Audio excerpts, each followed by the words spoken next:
and welcome to Saturday Morning Movie Club. We are here again with myself, Kara White, and Adam White. I remember to introduce us this time. On the show where we just talk about the movies we've watched this week. And our guest today is Chialla Geib-Fenske. Yay! Yay! Longtime friend, Yes. filmmaker, entrepreneur. Yeah, artist of all kinds. Artist of all kinds, and film fan. Big film fan, yes. So for our show, we basically do 3 categories every show. Our first category was alternate history. What did you pick? Well, the biggest alternate history movie that I can think of in recent years has been Inglourious Basterds. And that's a good one. It's a good pick. It's a feel-good movie right now. A little alternate history is never bad, especially when it involves the total obliteration of dummies dressed like Nazis. Yeah. So, Nazis are bad. Nazis are bad. They're very bad. They're a bad thing.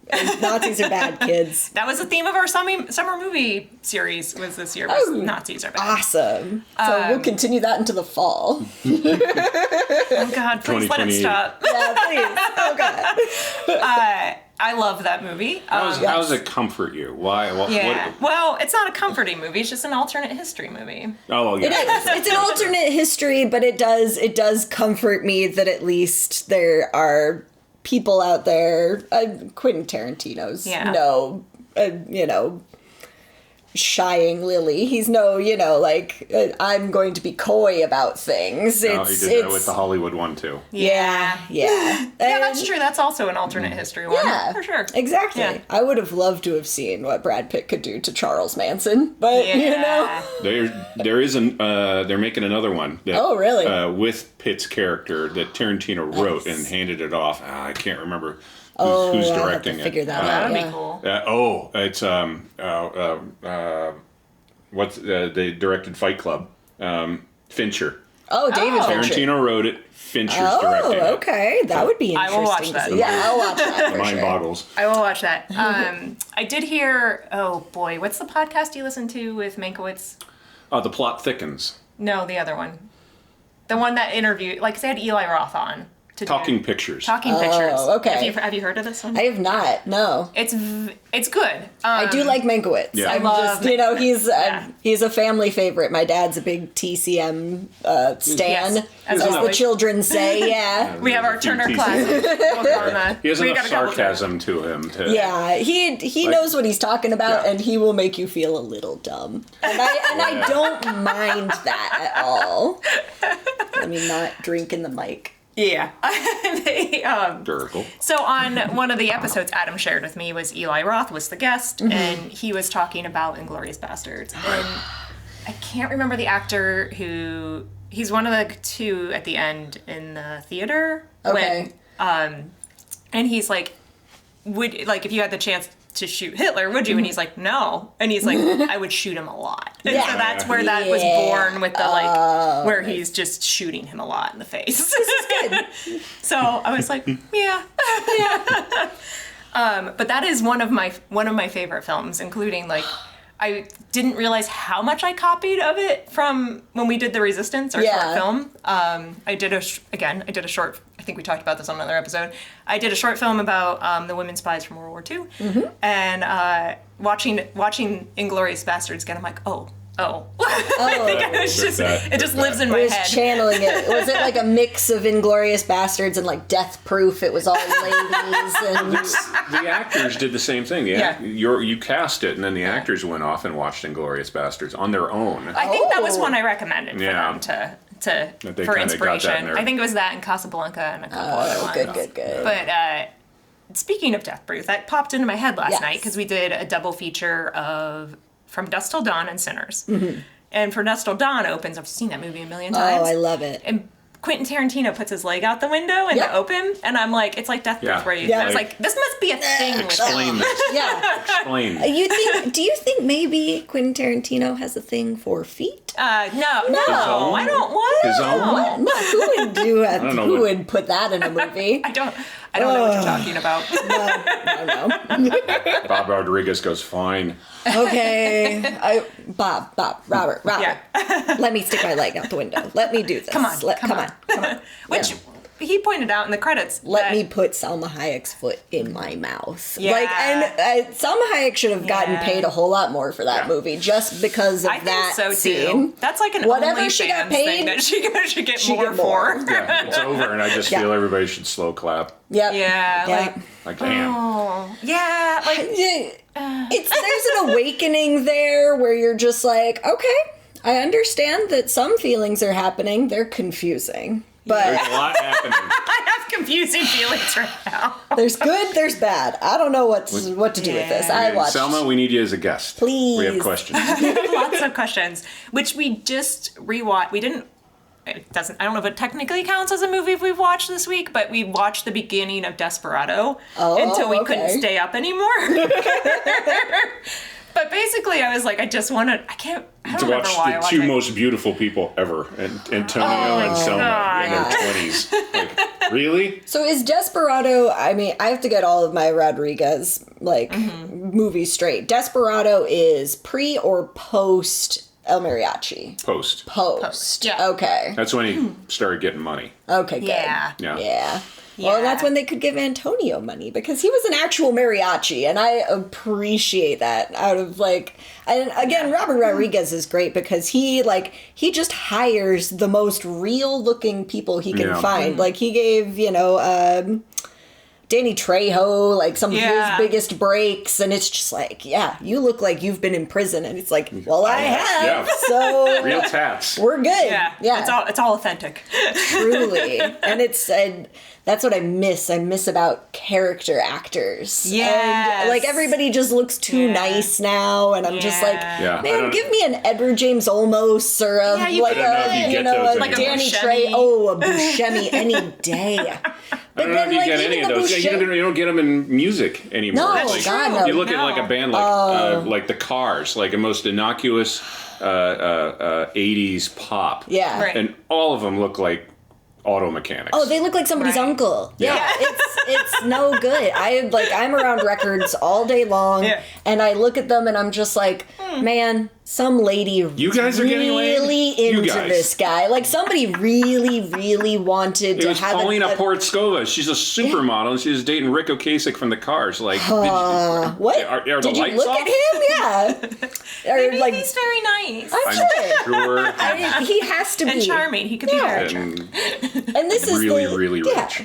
Exactly. Yeah. I didn't think that's where this was going. But when we turned on Desperado, last week we discussed Young Frankenstein. Ooh, I love Young Frankenstein. Yes. Yeah. So now, gosh, whenever we watch a movie, there's always a line that sticks, and that's all now it's part of our vocabulary. Yes. So the scene when he's like, whose brain did you steal? You won't be angry. I will not be angry.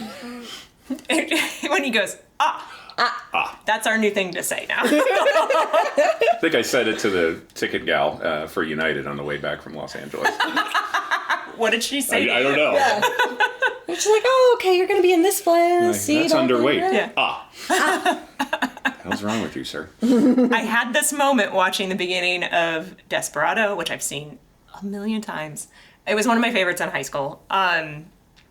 But when Antonio's in the beginning and Buscemi's sitting there, whenever he walked, it's like the room darkened just for him, and he's in shadow. And that scene of him on the bar and he's playing, So good. and I went, I just figured out this is why I love mariachi bands so much. Really? From a hot Antonio, it took you that long? It creeps in. Got The it. psyche is deep. Because I love we've discussed this before. I love a mariachi band. And one of the movies I watched on the plane on our LA trip was Going Varsity in Mariachi. And I literally clicked on it, never heard of it. I've never heard of this. Just because it was about mariachi. I love that. It's a documentary about a high school mariachi band that they have in Texas. They have this like tournament tournament. Like competition? It's like a state competition where they all play or whatever.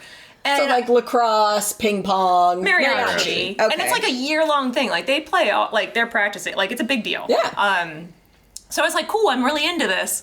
And then I was like slightly disappointed. And I think it's not the movie's fault. It's just the act of documentary. Like when you are following somebody, like you get what you get. Yeah. So like you can't make something up. And it was fine. It's a fine story. They had good stuff. I just feel like they could have had stronger characters, and again, it's not. It's just a documentary. It's just the majority of films that we watch, like, that could be 10% shorter. That was your critique again. It was, like, I think it was like an hour and 40. I don't think a documentary should be over an hour and 30, unless it's like the most compelling thing you've ever seen. Yeah, like, I feel unless like there's a ton of, like, information, and you're making, like, a Ken Burns style, insane length documentary, then, then it's not the Civil War. It's Texas Central mariachi competition. Right. Calm down. And it's, like, because I know, the only reason I say that is because I noticed around, like, maybe the 30-minute mark, I was like, oh. Like, I started to get bored. Not bored, but, like, my brain wandered. Had really great editing and, like, bits. Mm-hmm. Like, it opens with them on this dark stage, and, like, the gal's got her violin. Let's say violin, because my memory's bad. But she's got the bow, and they, like, do, like, this countdown, and you're like, okay. You're like, oh, and it's gonna just, like, rip-roaring of mariachi, and it doesn't. It just cuts to, like, silence, and it starts the movie, and you're like, oh, wait, I like it. Because you're like, I just want to hear mariachi music. I got you, sucker. And then they had these awesome, like, where they're like, oh, the trumpets are always goofing off, and they cut to them, like, this epic shot of all the three guys who play trumpets, and they just, like, lift them up like this. Like, so they did a bit with all the different sections of the band. I love that. That's fun. It's worth watching. I'm not. I recommend it. I just. Speaking of mariachi, that's one of the movies I watched. Speaking of this very niche thing that we got into, it naturally flowed into the conversation. It's wonderful. Mariachi prevails through all things, and I can certainly talk about Inglourious Basterds. Oh yeah, forever. Absolutely. So many good things in that. I don't even know what my favorite part of it. What's your favorite part of that movie? Okay, when Shoshana, aka Emmanuel, is getting ready for the premiere, and it's that David Bowie song, and they drop the Bowie, and she just goes, and I'm just like, that's how I'm going to put my blush on forever now. This is when I am pissed, this is how the blush goes on. People go, you okay? No, I am not I'm getting ready. Yeah. And so that, I think, is probably my favorite scene in the movie, but my favorite element of the movie is Christoph Waltz. Yeah. And just the way that he speaks in that movie is captivating, and I know that he's the bad guy, but it's just like, damn, I can listen to you forever. Yeah. Like, absolutely just entranced by him. Yeah. So, oh God, I went in 5 different directions in my brain. The scene where he is talking to Shoshana about that, like, you're like, oh my God. The first time watching it, you're like, I have no idea how this is going to go. And you're at this, like, fancy-ass French restaurant. You're in this, like, den of wolves. And, like, for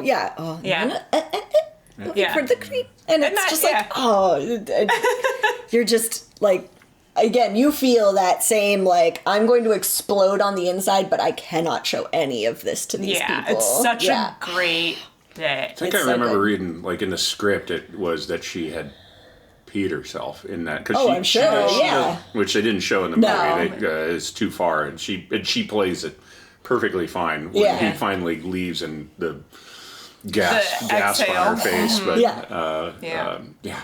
wonderful, wonderful scene. I mean, it's horrific, but exactly. No, I love how it ends, where he's like, I believe this is my masterpiece. Every time it ends, I'm like, start the movie over again. Like, I need to see it again. Back into it. Yep. And the beautiful callback. It opens with that, it ends with that, and it's just, damn you, Tarantino, you make a good movie. Yeah. So. I know. I was like, you weird foot lover. Weird. And Adam Sandler turned down the Bear Jew. And this is the only, okay, I'm going to say this on camera, directly to camera. This is the only movie that I enjoy Eli Roth in. This is the only one. All right. This is I am not a big Eli Roth fan. I don't like the Hostel movies. No. I don't like gore porn. No. I'm not a fan of almost everything he's involved with. Green Inferno is apparently just terrible poop jokes the entire time. And I appreciate if people like. Yeah, and I want it to be Cannibal Holocaust, but it's not. It's not. It's just not. So, but in Inglourious, I concur. Yeah. I do not like those either. And that's always the argument for a strong, overarching presence, which is the director, that then you can get good stuff out of people. Yeah, exactly. And I mean, he's supposed to be this bombastic, over the top, you know, definitely PTSD riddled guy. Like, so and he's bashing Nazi's head in with a baseball bat, and that's okay. I can get behind anybody who plays that character, I think. Yeah. So I'm behind it. Exactly.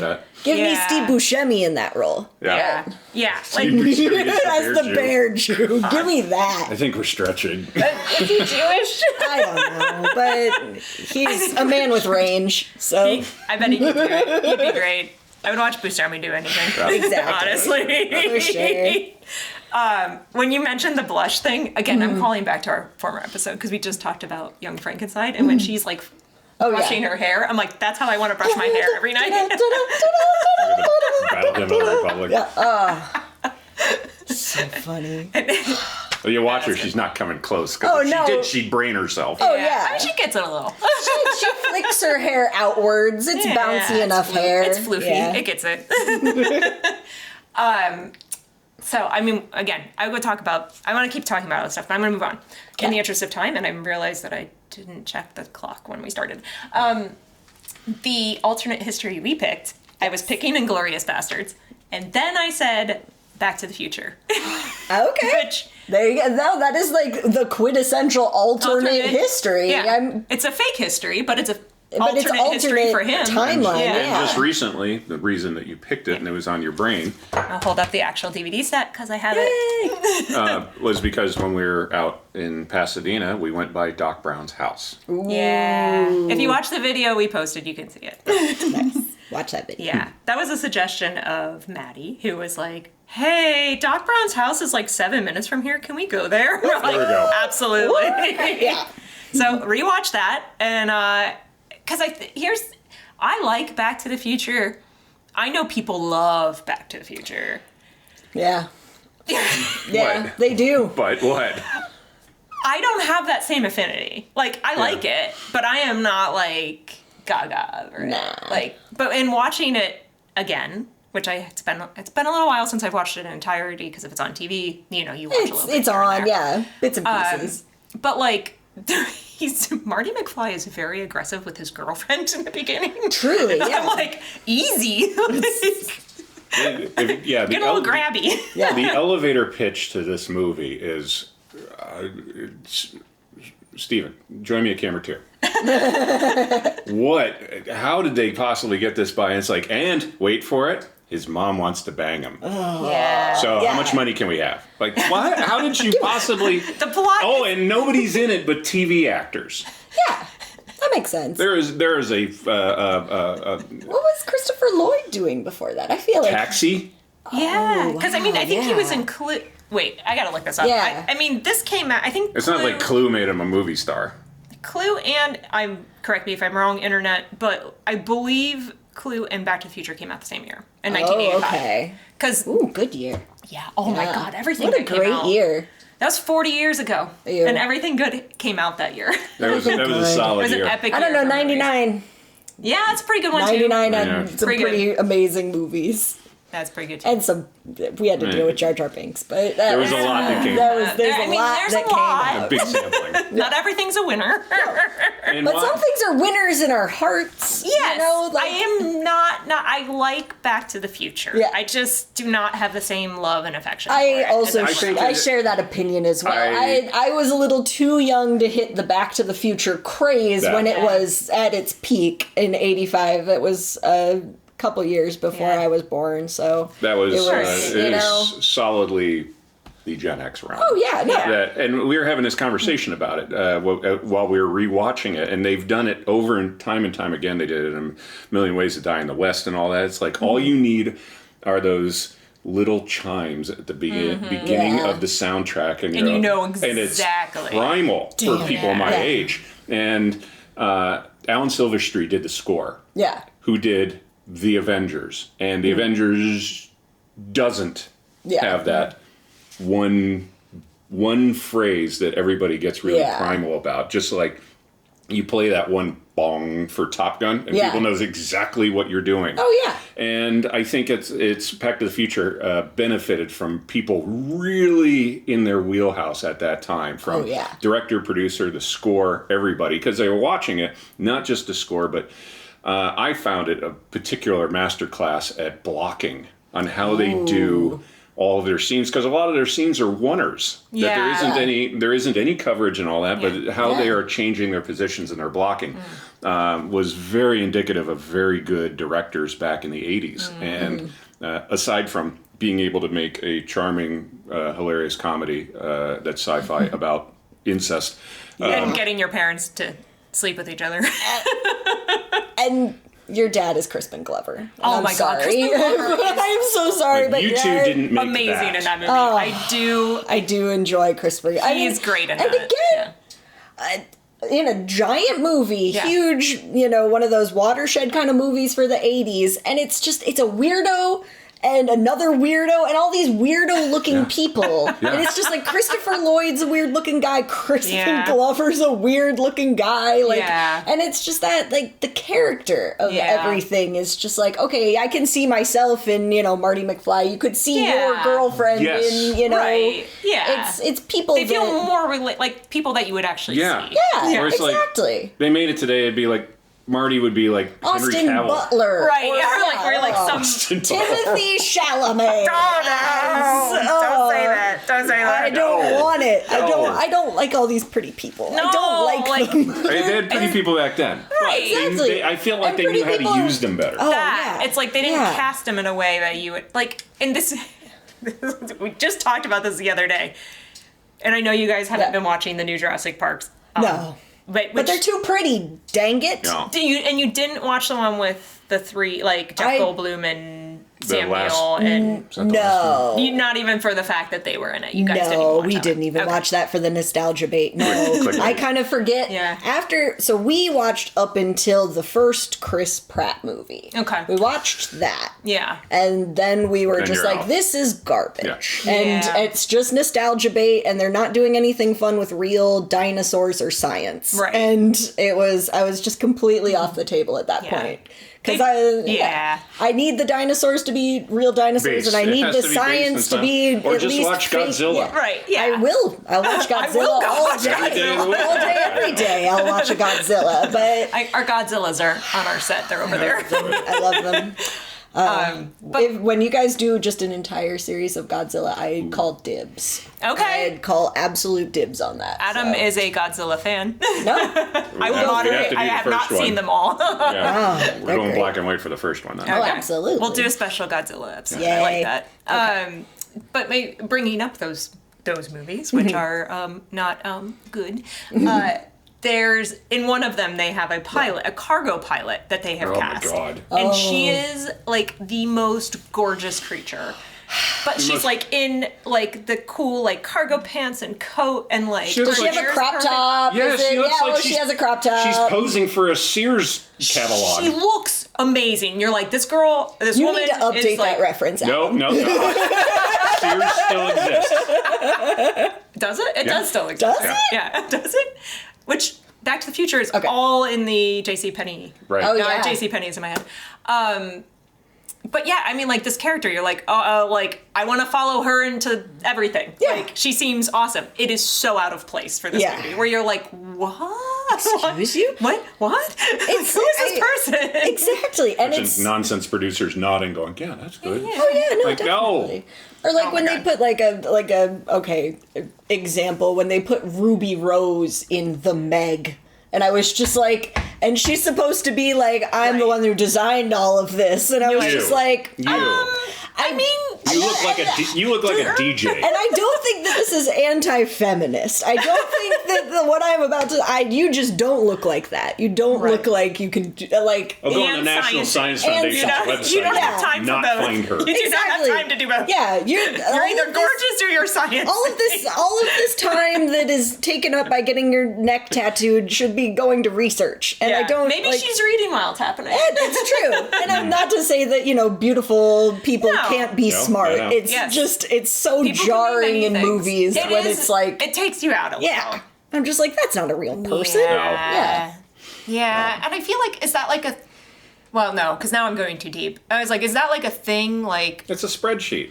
Like, we should have that. Yeah, you should have the hot chick, the nerdy guy. It draws that audience. I mean, but it's not the new. Demographic. Because you think about Creature from the Black Lagoon, or any of those 50s, 60s sci-fi, there is always a beautiful woman that is attached to the crew somehow. But they are always usually like the photographer, the journalist, the more liberal sort of arts person on the crew. Sometimes you get a scientist, or like the scientist man's secretary is coming along, or love interest, love triangle, whatever. No, she is the main man is in league with like scientist man, and this is scientist man's daughter. Like, So now they gave her a better job. They just didn't update the look. Exactly. Yeah. Which is fine. I mean, again, beautiful women scientists come forth. But yes, I'll watch that all day.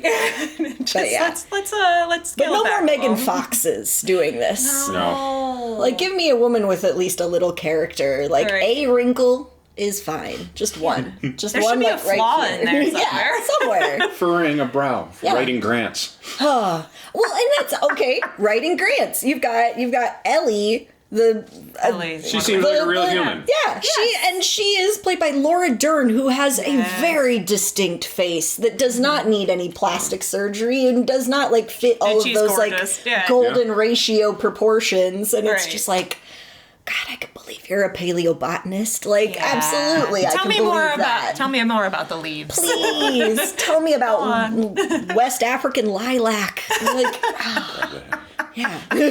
she is also one of my favorite characters. I have a book wonderful. that I have just the list of my favorite movies and favorite characters going. I gotta add that in there. Yeah, Laura Dern's. It's a Ellie slow Sadler. Burn. So good.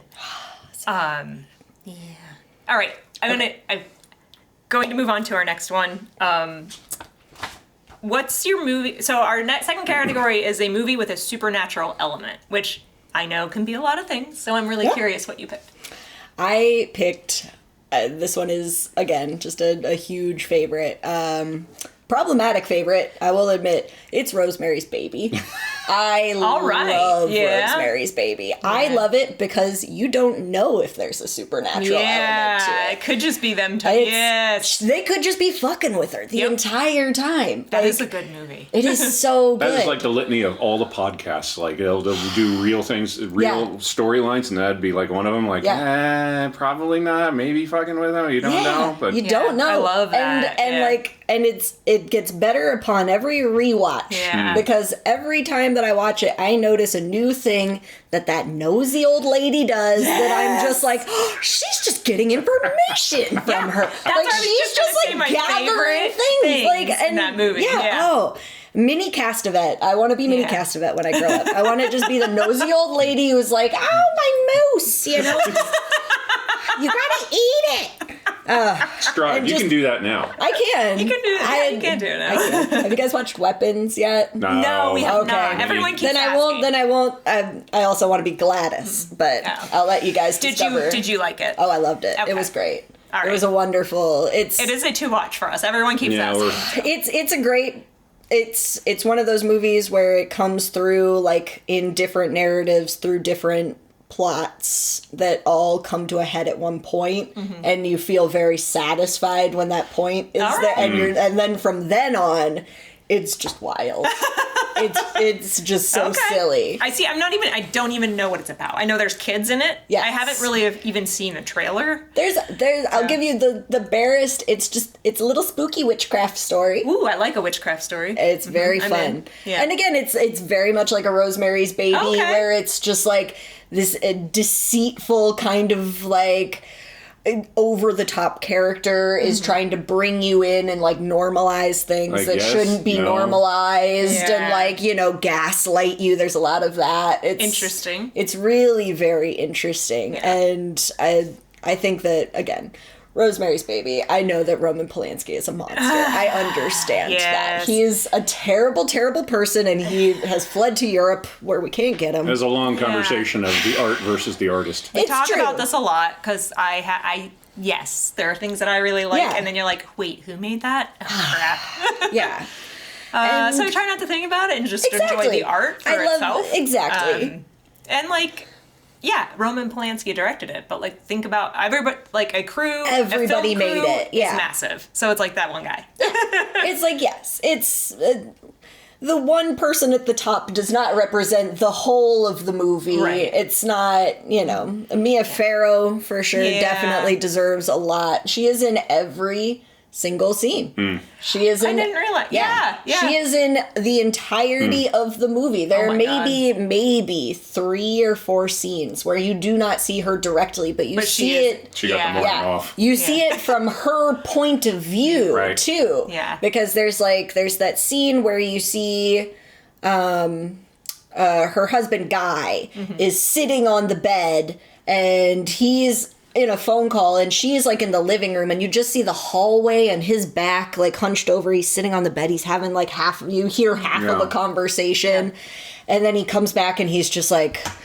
a Baumgart woke up blind. Like, I got the part, like it's so like, it's terrible, terrible things. Yeah. And then it's just like, but I got the part, Yeah. And that's what happens when you sell your wife out to the devil. So. I haven't seen that it's gotta be at least 20 years since I've seen that movie, but everything you're saying, I'm like, yes. Like, I remember all of that. The thing I remember really liking about it is all the all the little bits of her, here, drink this. Yeah. Do that. And you're like suspect the entire time. Absolutely. Where you're like, what are you doing to her? Yeah. Like, what's happening? And it's like, it's that chocolate mousse thing. Yeah. It's like, and she eats like part of it while he's watching and then, and then, just all of the medical gaslighting that happens to women just right now. The medical gaslighting is insane because they have that, party and it's like, okay, it's all our real friends and like no old people allowed. And then the girlfriends all take her into the kitchen. They're like, you look like absolute shit. What is happening to you? Like, and you're like, what? And it's like, oh, thank God somebody's telling me that none of this is good or real, Like, it's not in my head. This is really happening to me. And like, I am terrified of being pregnant. So, watching that has a whole other level for me. I absolutely, it's one of those things, around this time where, you get the sexual liberation of women with the pill, and then so many women are, now just I don't want to get pregnant. I've seen, people, grandmothers die, everybody, all of this it's terrifying. Awful stuff. Yes. And it's it wasn't guaranteed that you were going to live through pregnancy even today. Yeah, I was it's still you don't know. And and it's like that and Alien, this weird thing that you don't understand. There's a thing inside you, but you can't see it. You only have a vague knowledge of what it's doing in there. You can feel it inside. Ew, it's gross. So gross. So, yeah. It works very well in movies. Yeah. And then to also then this isn't even your husband's baby. This is a stranger, aka demonic element, aka probably Satan. Satan. Well, because the Satan worshippers believe, that it is at the end of the movie, but it's also that you never get confirmation. You never get to see a weird little goat baby. Hey, look, this is the son of the devil. Yeah. And you get a little goat baby. Well, and it's like, it's that weird, like, okay, is there a supernatural element to this? It could just be like, this Are they just drugging just her messed in up. some Yeah, weird yeah. cult? Exactly. Is this just like some, like... think it's something and it's not? Yeah, is this a guy dressed up in a terrible demon suit? Just, I'll say the graping, but, it's terrible. But, and it's... .com. Yep. Don't Google that. Don't do that. No. Borrow a phone. Borrow someone's phone. Burner phone. Yeah. That's a good one. Yeah. So it's one of those, like, is it a supernatural element? I like to believe so. In my interpretation of the movie, it is a literal Satan. But I know that it could be interpreted many different ways. Yeah. I like that one. Yeah. Growing out of 70s nihilisticness. Yeah. And this is also, like, the start of the satanic panic. Yeah. Like, it's... Yeah, because they had the Omen and the It could be argued that Exorcist. it helped cause it and propagate Oh, it. yeah, no, they're... Or at least it gave people a linchpin. It's a gateway to... Yeah, they're like, see, I told you. Yeah. Calm down. Okay. There's no literal devil, guys. Maybe. I don't know. I'm Catholic, I believe. I was raised Catholic, so demons are real. The devil is real. You should be afraid. This is why I'm scared of The Exorcist. This is why Rosemary made me The scared. Exorcist is terrifying. Yes. I mean, anything obviously. with demons or exorcisms, like The Conjuring. No. Like, I like it. I know, watch it, but it hardcore scares me. horror Even fans. if... Okay, this I is am also... a horror fan, but those scare... I mean, I can like horror and want to be scared. I mean, that's part of liking horror, is that you want to be Is scared. that you feel these things in a safe environment. You feel scared, but you're on your couch, you're in your little blankie, like, you're just like, oh, I get popcorn and I'm scared. Like, That's why I love horror, because I get to get scared or, like, grossed out, but I know that it's all fake and it's all, just story-based. And Right. it's And like, it's, I think it's one of the most creative genres out there, because you get to be off the wall. And That's all it is. That's crazy its stuff. You don't have to have you're not the a top historical A-lister. drama, Yeah, it's not Cleopatra entering Rome. It's you get to be creative with your genre like that, and a lot of directors, that was their inroad when it came to that. Oh, so Oscar winners. Oh, like Peter Jackson. Spielberg. Oh, like Spielberg, that's the cheap, easy way for you to Jaws, get into it, and like then they're like, okay, Ridley like, Scott. Oh, yeah. Yeah, we've talked about the trajectory of Peter Jackson before. I love the Peter Jackson horror genre. It's Dead Alive is wonderful. Everybody I love should Dead watch Alive. Dead Alive. He had never seen it until Till this like a year ago. Oh, this year? Oh my god. I was like, we're watching it, and he's like, the next night, he's like, can we take a break from these? Because I wanted to watch something else similar, and I can't remember. And he was like, can we just have a night where we're not watching something like this? And I'm like, okay. One of the fun things that my parents let us do as children was just watch whatever movie we wanted to watch. And when my brothers and sister and I decided that we were all going to watch Dead Alive, and then we pulled quotes from Dead Alive for... At Thanksgiving. For decades. We would just be like, your mother ate my dog. Like, and we would quote it endlessly. That, I kick ass for the Lord. That like, one. so good. So goopy and terrible. Sumerian rat monkey. Oh, yeah. Sumatran rat monkey. Yeah. I can think of nothing more entertaining than to watch your mom go to a parent-teacher conference. Well, that's a funny thing, Adam. She did not. She did not. I just saw it as the interstellar Matthew McConaughey. Like, I got you expelled. Yeah, that would be pretty much it. Yeah.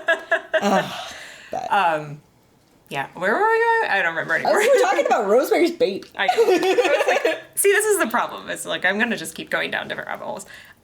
We will reroute and go back to what we were talking about. So, movie with supernatural element. Yes. I have 3 movies this week that would fall into that category, but I'm going to pick one. Okay. What would you pick, Adam? I have to look to see what I had written down for that. You go first. Okay. With the supernatural element. So I have 3.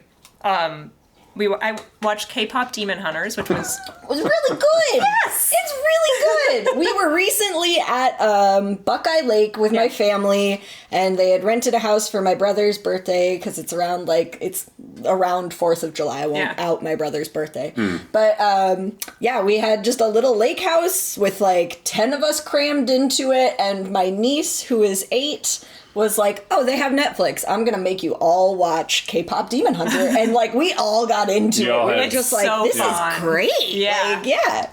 Highly recommend. That was one of the movies from last week, and I was like, I'll check it out. And I was like, I love this. It was really fun, yeah. I enjoyed it very much. So that was one that would fall under that. Yep.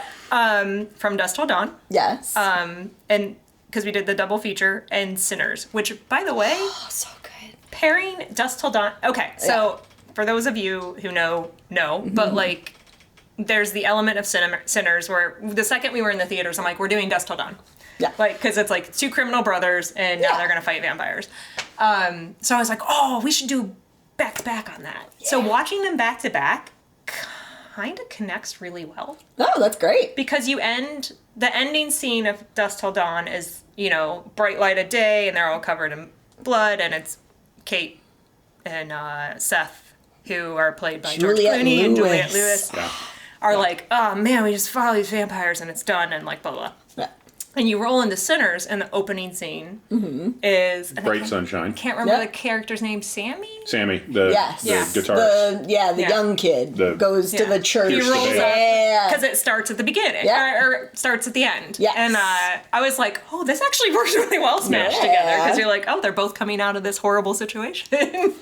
But yeah, so I'm going to pick Sinners, because that one's... I enjoyed that one. So no, that's mine, because that is at least in the past week. I mean, I've watched a million of them, but in the past week, that's the one that is freshest in my mind. And in watching it, because we watched it outside on a video projector, but it's not the first time that we saw it, but we saw it in the theater. It was so gorgeous. It truly is. Yeah. The production design's on a amazing. really good Ohio Zone was the production designer on that. To see it, but even. There are a couple of shots that really bother me in Sinners just because they're grossly underexposed. But I mean, it's hard with that because it was dark. That projector does make it a little darker. I could tell in that because I saw it when we were in the theater, and we saw it like on a normal 1:8:5 aspect ratio as opposed to IMAX. But then watching it on the DVD or on the Blu-ray, I saw it again, and it was very, very bizarre. But then they do the aspect ratio change in the middle of the movie. Sorry.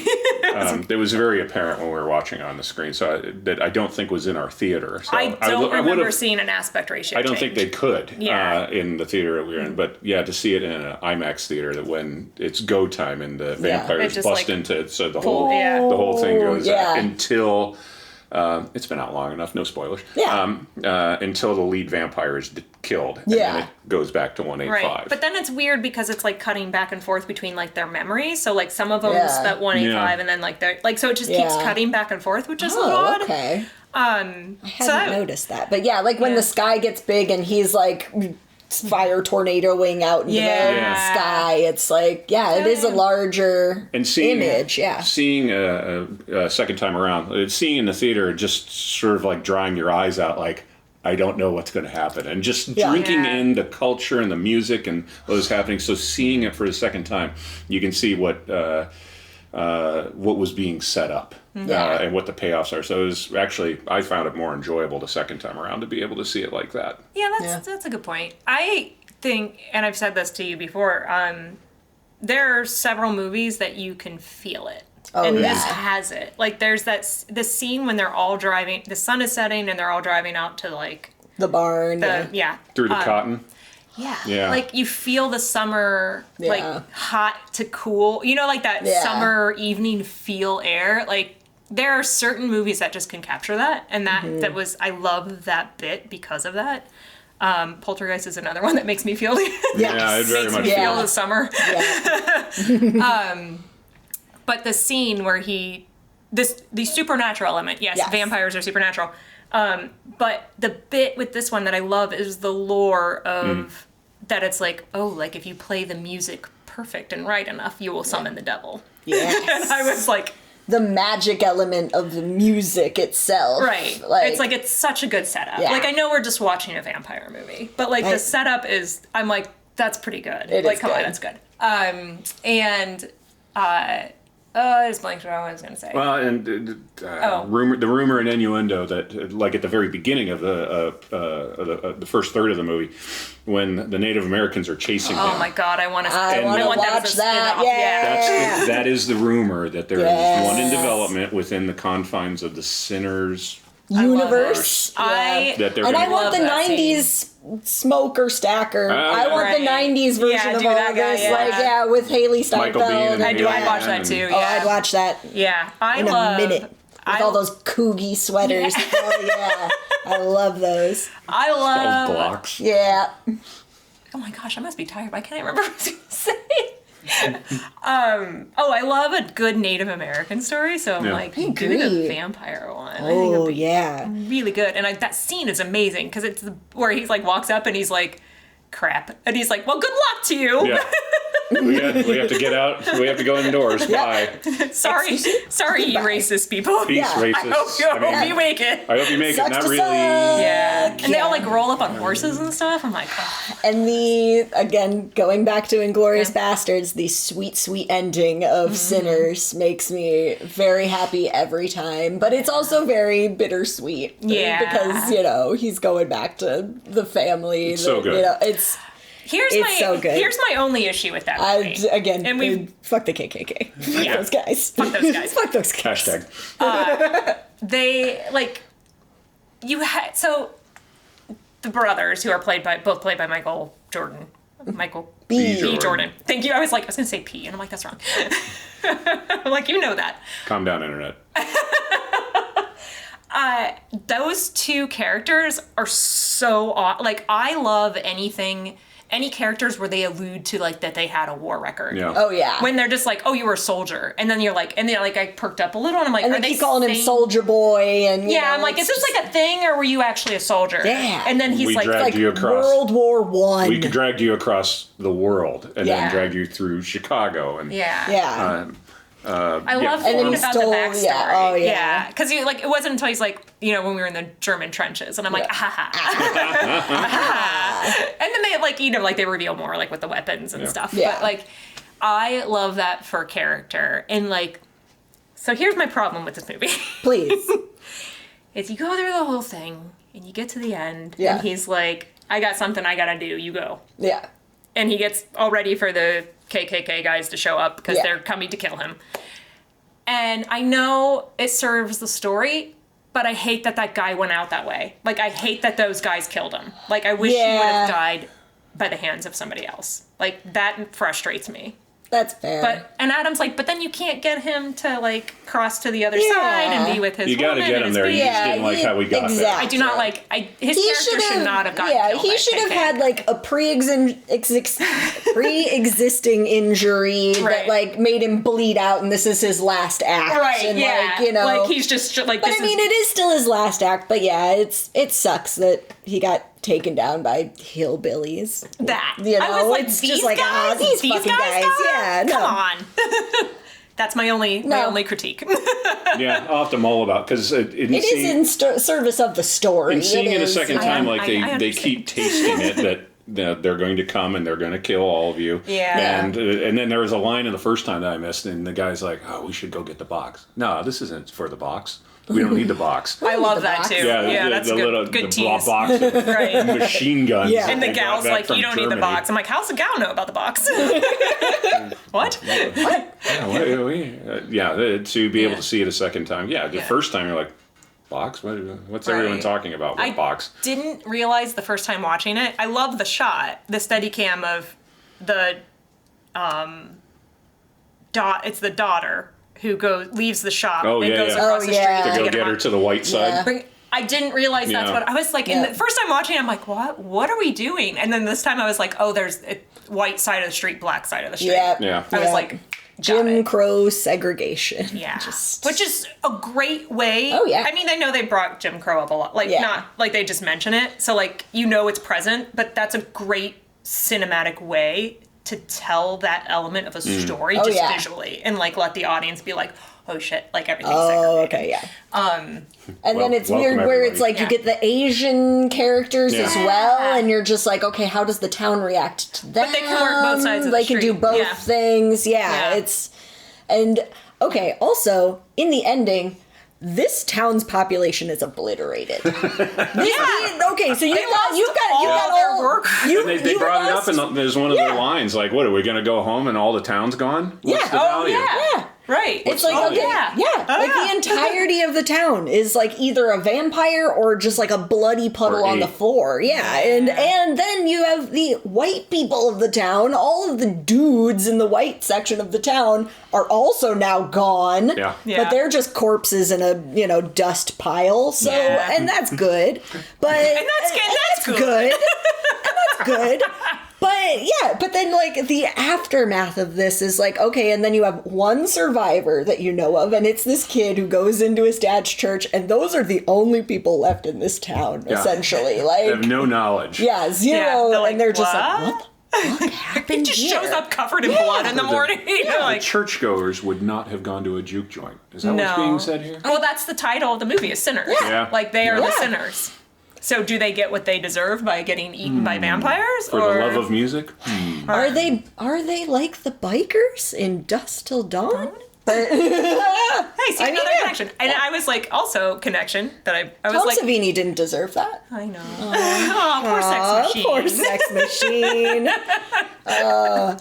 Who's that giant dude? He's such a good character actor. I love that guy. Oh, he is great. He's in every action movie in the 80s and 90s, and he's telling his war story about chunks of flesh on the knife. He keeps going in his big nom story, and they just keep cutting the sex machine going. And then Tom Savini's little creepy hand comes up behind him. Is just nobody's paying attention to the story because I'm watching Sex Machine. It's such a weird, like, it's a good bit, but like, the thing that's always bothered me and watching again last night is that now you just have your four mains, like, just standing there staring at him telling the story, and there's no interaction between them. It's like they don't have slight clunkiness. Yeah, there's clunky on their part. Like, they didn't have anything to do. They weren't just like.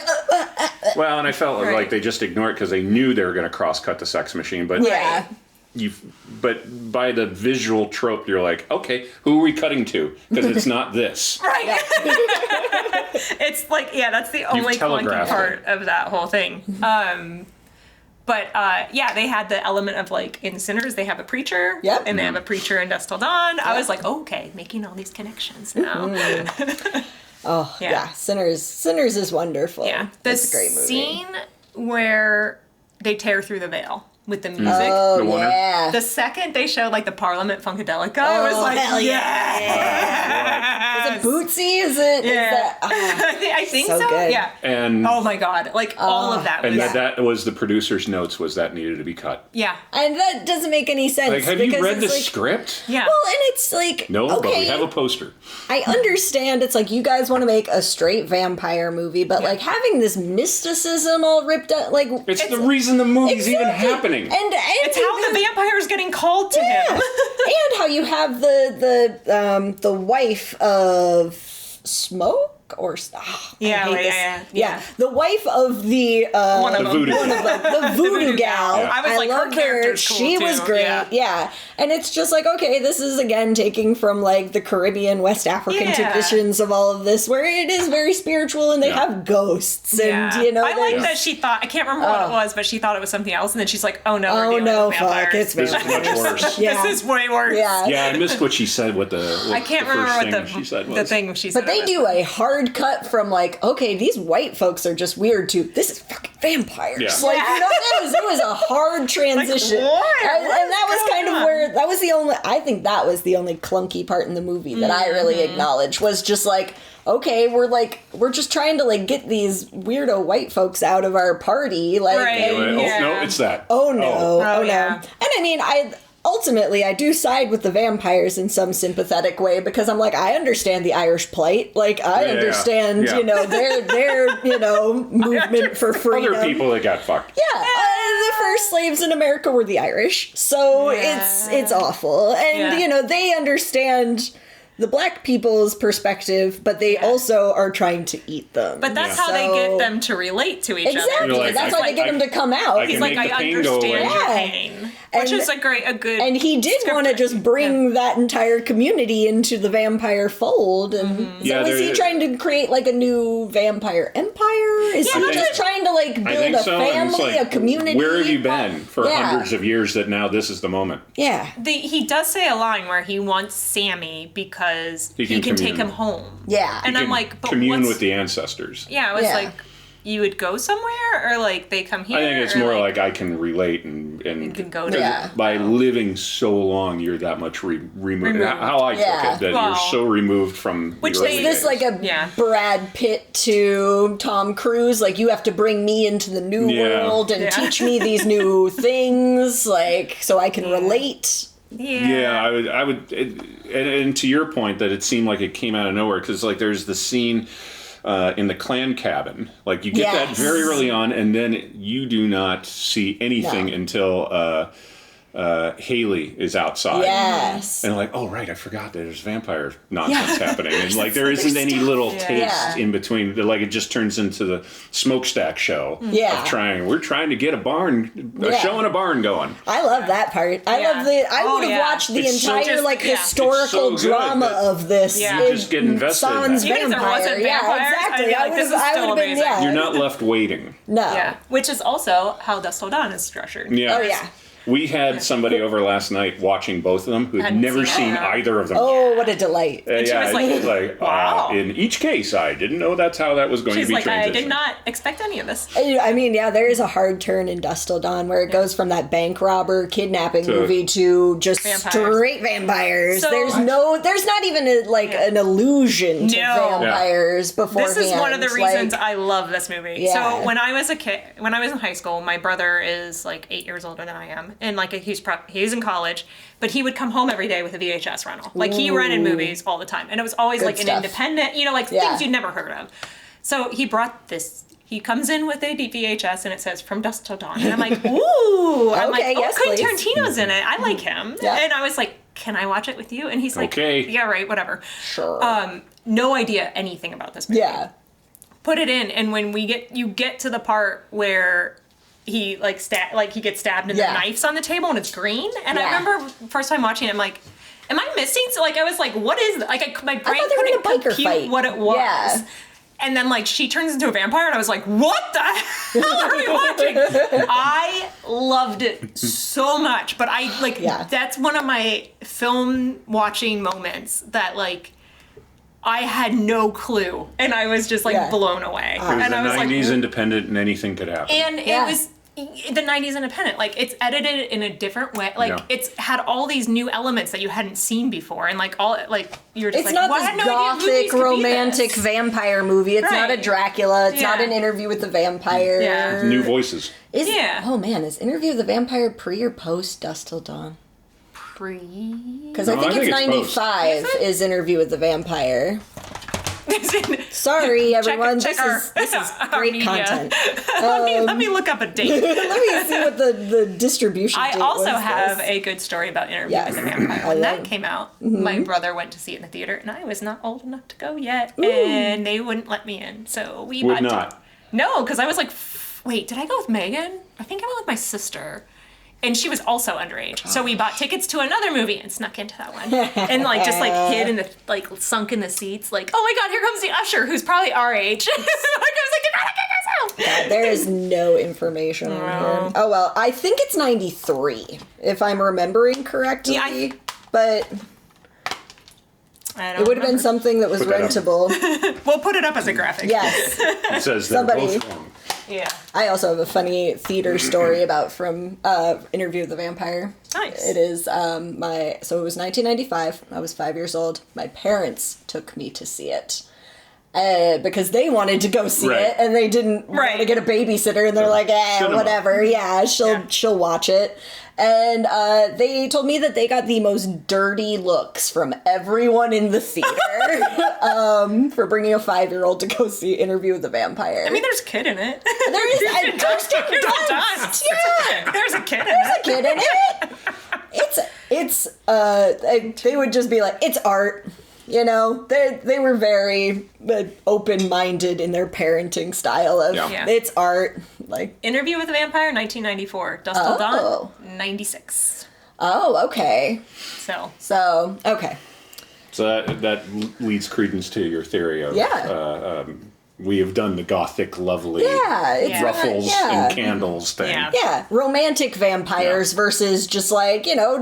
and we had done Coppola's Dracula at that point. Oh, God, No, that's the big one. The biggest romantic... Oh, Sir Gary Oldman. Sir. Yeah. Sir Gary. Newly knighted, so Gary protect us all. Please. Save us, Gary. Save us, Gary Oldman. So he had a different take on a vampire movie that's much more fun and much more sexy. Yeah. And Salma Hayek is gorgeous. Oh my god. Any day that we go watch her, she still looks amazing. Yeah. You're like, somehow. How are you? Okay. It's just are you a real vampire? She might be. Oh gosh. Like Antonio, rightfully so, looks like an old man. Yeah. See Indy 5. I mean, not really. But I mean, reference Indy. Reference Indy 5. Yeah. So, our last movie is our category of date movie, which is what would you like? I know you're married. You've been married for a while. Yep. You have a very lovely partner. Yep. And it doesn't have to be specifically about that relationship, but like in general, if you were to show someone a date movie, what would you like? Kind of as a barometer test, where you're like, can we hang out again? Yes. What'd you pick? I picked a movie from my childhood, and it is a weird deep dive movie. It is called The Thief and the Cobbler. Okay. It is an animated movie. It has a weird storied history. It is, it's directed by Richard Williams, who you guys will know because he was the lead animator on Who Framed Roger Rabbit. My God. We just referenced that because we saw the tunnel out in Los Angeles. So fun. So he came up with this movie. It's basically like the story of the Arabian Nights. I might know this. Yeah, it sounds familiar. It's bizarrely animated. The production of this started in like the 60s. And then did not get released until the early 90s. It has 4 release dates. It's had several titles. Oh my God. Its original release date is 92. When I saw it, it was probably either the 1993 Princess and the Cobbler or 1995's Arabian Night. Releases. What were the releases? International or just they kept re-releasing it domestically? They just kept re-releasing this domestically because it had such weird distribution problems and production problems. So it's hand animated.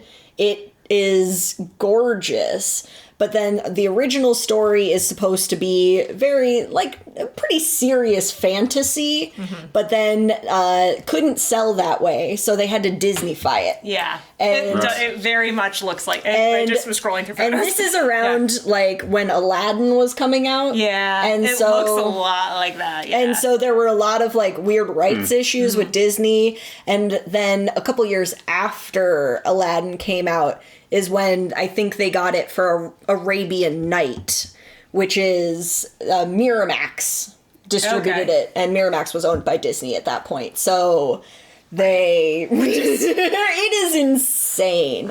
It's like a niche little movie that I clung to desperately as a child because I was like, this looks insane. It's, like I said, it's all hand animated, very graphic, lots and lots of like disturbing imagery for a child. You've got the titular thief and the cobbler.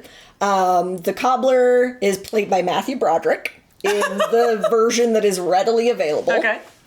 And it's kind of a rags to riches. It's very much an Aladdin story. He's a poor cobbler. By happenstance, he like runs into this thief, and then they have to go on an adventure to like help a princess save the kingdom. Also, it's very funny because there was a little bit of crossover. Vincent Price is in this movie, too.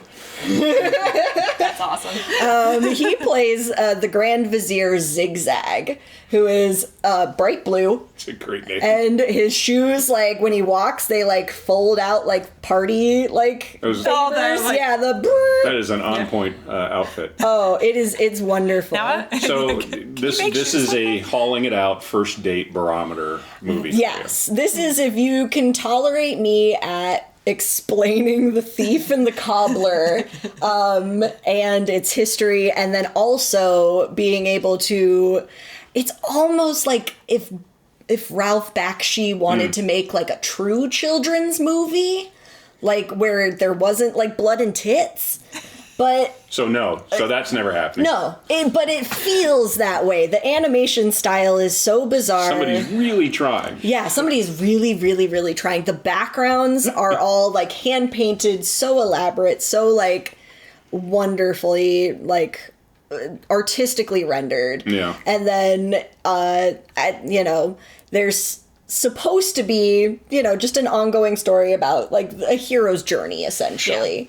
And then you've got the thief who is kind of this tangential character throughout the entirety of the movie, where like you've got Tack the cobbler, you've got Princess Yum Yum, who is the love interest, and she is named Princess Yum Yum. I can barely remember my middle name. Yeah. You remember all these character names. She's seen it a lot. I've seen it a lot.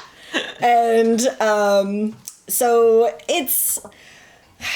The kingdom is going to be destroyed by a guy, kind of a barbarian warrior, called the Mighty One Eye. He does only have... I hope so. ...one eye. But he also sits on a throne made of, like, heavingly large-breasted women.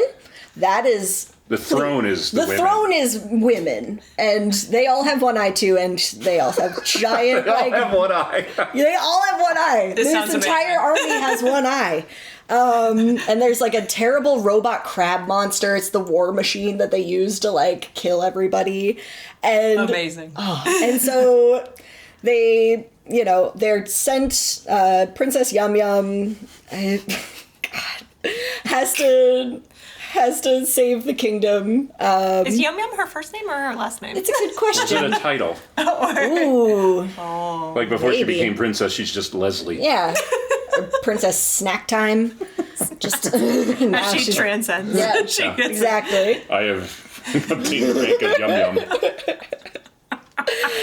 But yeah, so Vincent Price ultimately, Zigzag, is like the evil vizier. He's trying to be like, oh no, we can work with these guys. No. And then they send the cobbler and Princess Yum Yum out into the desert to meet the witch, who is played by Toni Collette. Ooh. Yeah, she is also they have to go to the hands of fate. There's a lot of Eastern mysticism and like a lot of just insane kind of like spiritual visual cues there. So they have to go to the hand of the fate, and they have to like climb up it. Witch lives at the top, but she is just a floating eyeball. That's Toni Collette. That is Toni Collette. She's like the Sauron the desert. because her brother is the Mighty One Eye, so she is the other eye. Okay. And the thief is just following around. His main goal is to get gold. And he is obsessed with these 3 balls that are on top of the minaret in the middle of the city, and that's what keeps the Mighty One Eye from invading this kingdom. Are these 3 golden balls. Just leave the balls there. Yeah, but the thief then has to comically like get these giant balls off of this minaret. It's a wonderful movie. It's Do you see so my silly. practicality? Just leave them there. Just leave them there, yeah. Leave the balls. I feel like that's not how the story progresses. It's a bizarre little movie. It has almost no distribution. It's kind of a hard one to find. And if you can accept me at explaining all of this and then watching it with me and then having to also endure the terrible Disney-esque songs that they put, they're bangers. I will admit they are very fun, and they're songs. but they're songs. They're songs, but they feel like 90s Disney songs. Yeah. It's a great description. They're songs. They're songs. Technically, yes. Yeah. So yeah, it was either I struggled between two. It was this or my first reaction to a Barometer movie was watch all 12 hours of the extended Lord of the Rings with me. Yeah. And yeah. That's like, I feel like we do that several times a year. Exactly. Oh, it's cloudy? Yeah. It's one of our, no, it is I'm a not comfort feeling movie. well. Yeah. I gotta be in bed all day. Yeah. Put on Lord of the Rings. Yes.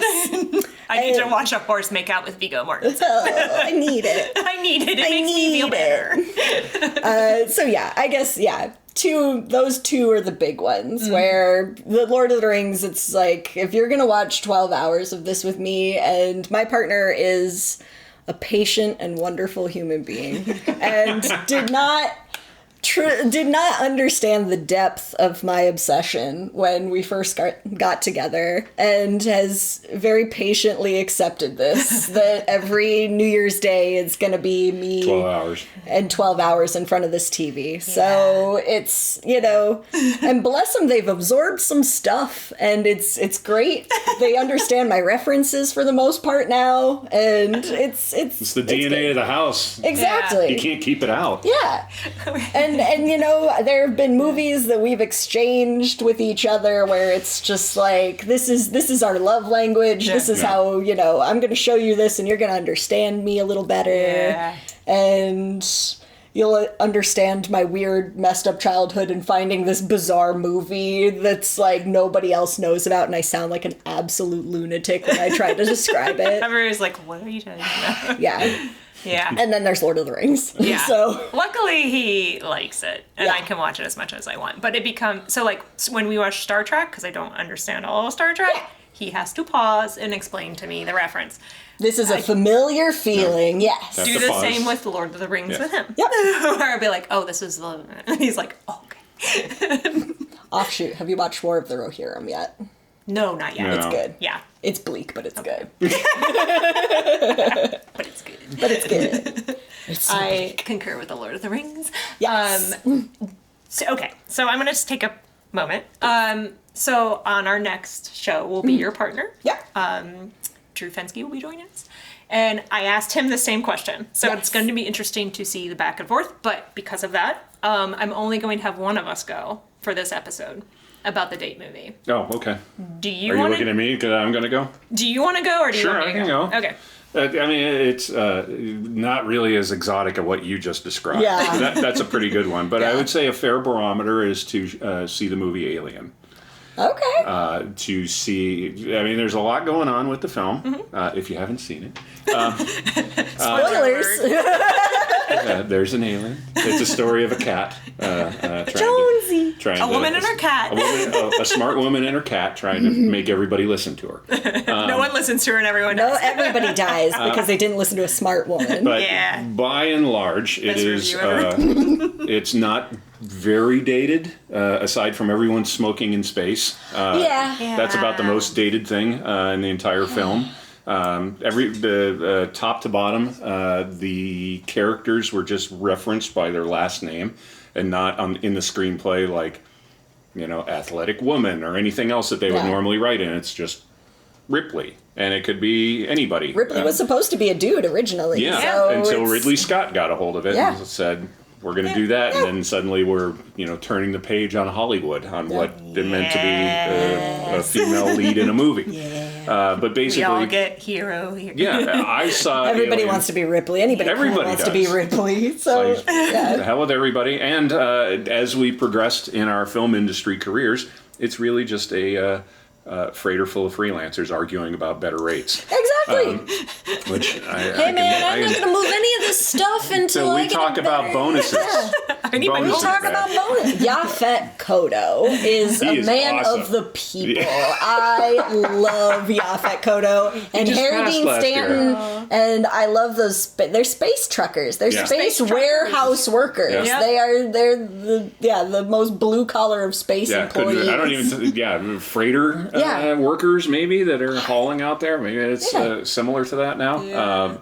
But I saw it in the theater I cannot describe the circumstances. I don't know how I ended up there because I was 9 when I saw it, and it really affected because one of the things that really challenges me is when I see science fiction and they have to glom onto it humor, because I feel like they're not giving it a chance, or they don't trust the genre, that people are just going to ride with it. It's like, oh, we have to have like a little quirky thing that we're not really being too serious about it. It's like, this is why I feel like that, because I saw Alien, which is unapologetically, this is what we're doing, as well as the sequel, which Bill Paxton, he has enough humor just being Bill Paxton. A delight. I love it. But he's not even doing a joke, he's just being Bill Paxton. It's like Chet in space. For the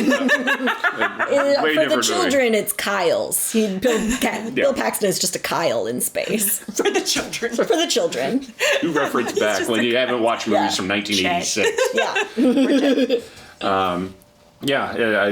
That encompasses so many different seriousness of genre, as well as what it is, which is a haunted house movie.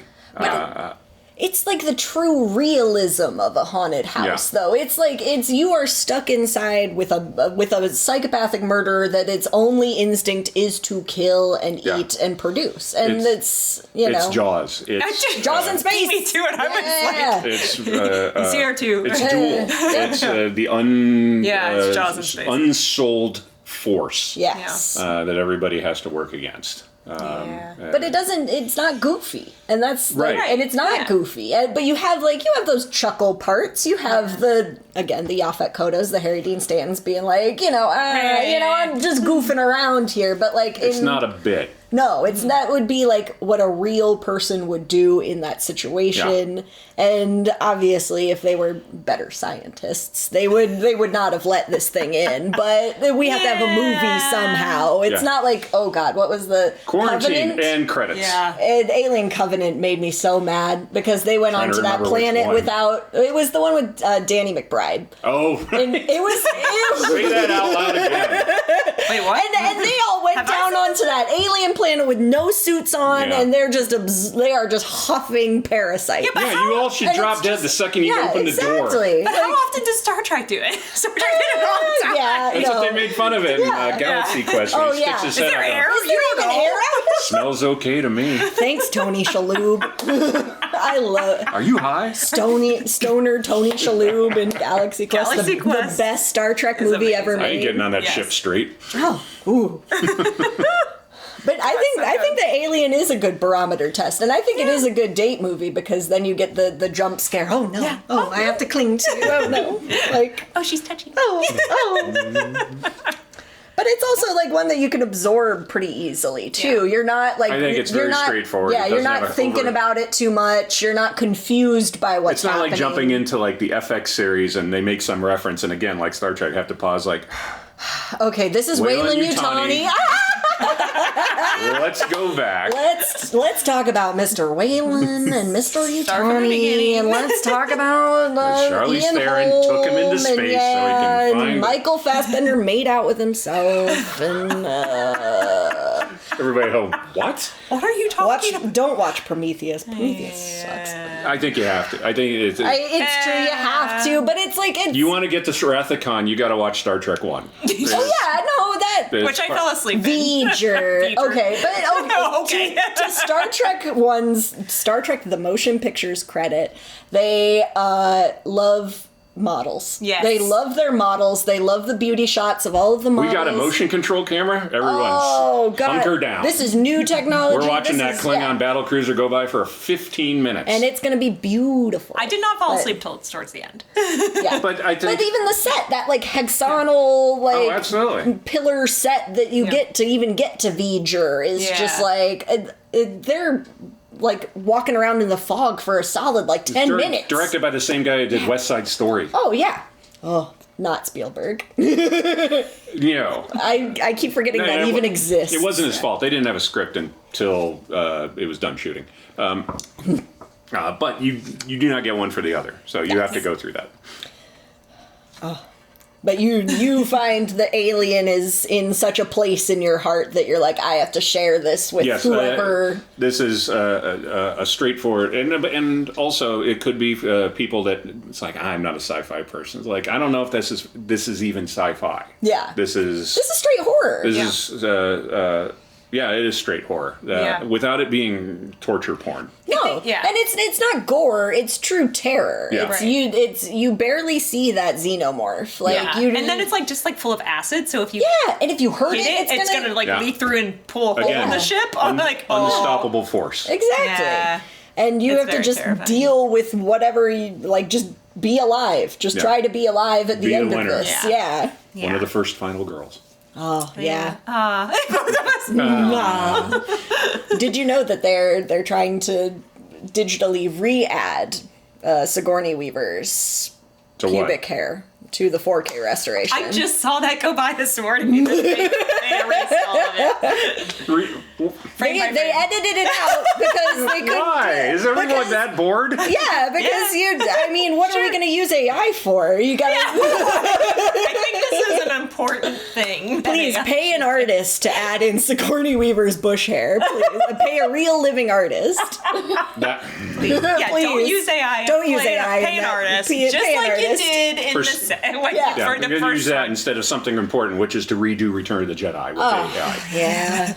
Just get all of that weird stuff out of Return of the Jedi. Just get it out of there. I don't want Boba Fett dying wacky. I like the Sarlacc pit, but because it's canon, it's in the books. Yeah. And I understand, like, he's not dead. He crawled out of the Sarlacc pit. The setting is not the...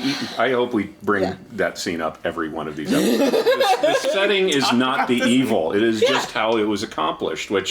it's not just credits, it's blames that on how they could have done the fight sequences better, how they could have done the choreography better, and how they could have treated Princess Leia better. And this is not a comment about her outfit, but how she escaped could have been done way more cool. Oh yeah, I mean she just is. It's an opportunist kind of situation. She chokes out Jabba the Hutt. She chokes out her captor. Yeah, that's cool. Yeah.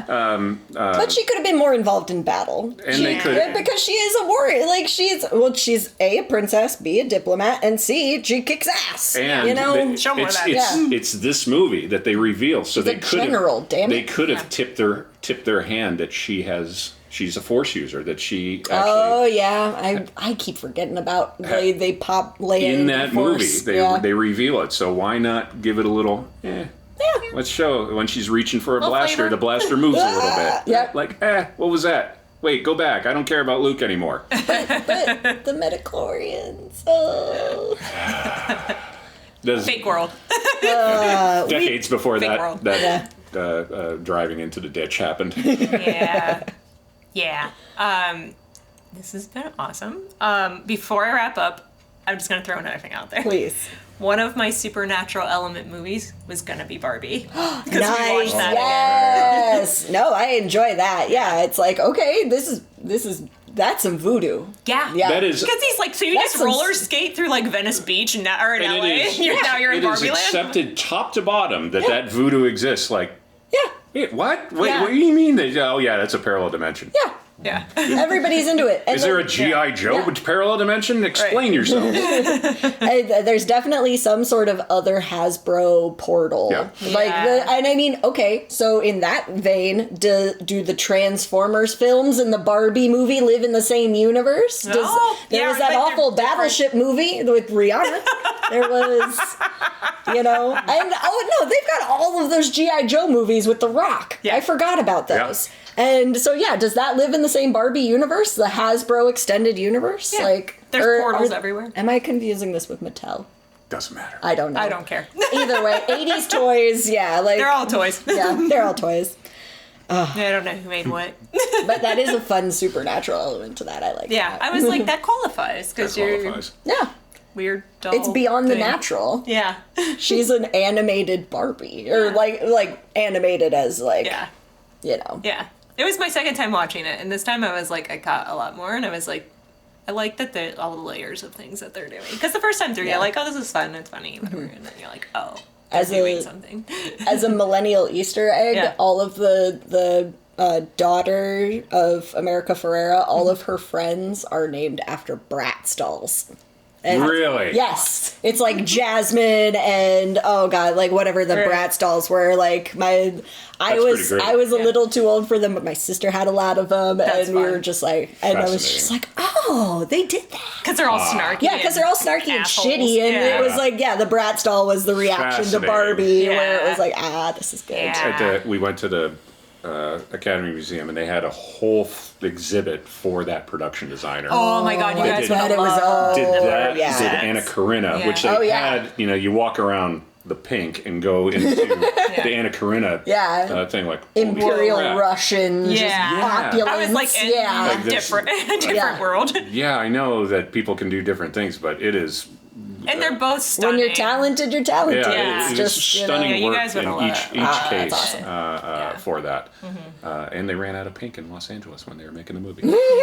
No Sherwin-Williams. No, you were out. Go away. I mean, basically, because they had the little miniature sets at the museum, and you're like, I feel like I just want to play with it. Yes. I just like the kid in me was like, let me do the dream house. They had a part. They did have a part that you could decorate and. Could you make the Barbie's kiss? They did not have dolls. They just had the set pieces. Okay. Yeah. I made my Barbie's kiss. Everybody made the Barbie's kiss.